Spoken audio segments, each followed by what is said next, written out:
সবাইকে আমন্ত্রণ জানাচ্ছি বিডি লাইভ 24 নিউজে।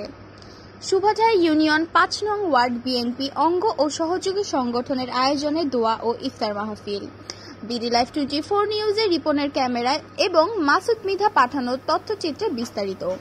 কেরানীগঞ্জ উপজেলা শুভাঢাই ইউনিয়ন ৫ নং ওয়ার্ড বিএনপির ও অঙ্গ সহযোগী সংগঠনের আয়োজনে দেশনেত্রী বেগম খালেদা জিয়ার সুস্বাস্থ্য ও দীর্ঘায়ু কামনায় দোয়া ও ইফতার মাহফিল অনুষ্ঠানে প্রধান অতিথি হিসেবে উপস্থিত ছিলেন বাবু গয়েশ্বর চন্দ্র রায়, সদস্য জাতীয় স্থায়ী কমিটি।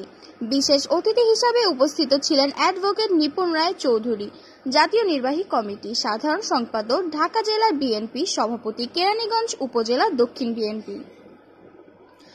আরও উপস্থিত ছিলেন মোহাম্মদ ঈশা খান, সাংগঠনিক সম্পাদক দক্ষিণ Keraniganj BNP, Mosharraf member ৪-৫-৬ unit সভাপতি, ইমাম হোসেন ৪-৫-৬ ইউনিট সাবেক সভাপতি যুবদল, হাজী মোহাম্মদ দুলাল ব্যাপারী ৪-৫-৬ ইউনিট সভাপতি বিএনপি ও খলিল সাবেক সিনিয়র সহ সভাপতি, মাহফুজুর রহমান ১ নং ইউনিট সাধারণ সম্পাদক যুবদল, রফিক সাবেক সহ সভাপতি যুবদল।